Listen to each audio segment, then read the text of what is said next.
Hugo Chavez saw himself as a revolutionary leader. He was a hero to many of Venezuela's poorest people, but a villain to opposition parties. They hated the friends he kept and the abuses of power they accused him of. This is how Hugo Chavez originally burst onto the world stage. In 1992, as an army colonel, he led a military coup, trying and failing to grab power after decades of more or less corrupt rule in Venezuela.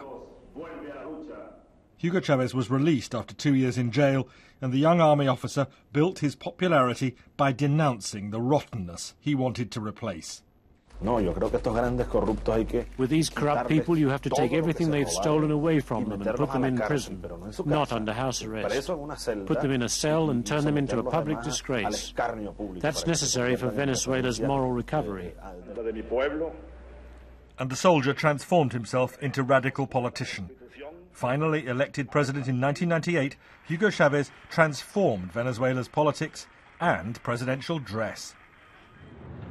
Supporters were ecstatic as key industries were steadily nationalized, including oil, source of the country's wealth. President Chavez used the money largely to fund massive health and welfare programs.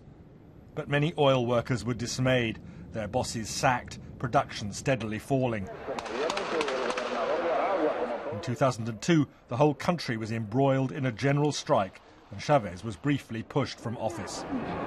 But just 2 days later, after his supporters, mainly the poor, took to the streets, President Chavez was back in the palace. The president's very deliberate radicalism and his choice of friends made him enemies at home and around the world. His reliance on Cuba's Fidel Castro appalled those on the right. Alliance with Iran's President Ahmadinejad inflamed Washington. Using the UN stage to insult President George W. Bush divided the world. Yesterday, the devil came here. Right here. Right here. And it smells of sulfur still today. And in Venezuela itself, Hugo Chavez's unique style divided the country. As part of his regular TV show, Allo Presidente, he paraded his socialism, something he stressed talking to the BBC in 2010. Is it possible to have genuine democracy and genuine respect for the rule of law within your socialism? The only way to save the world is through socialism, but a socialism that exists within a democracy.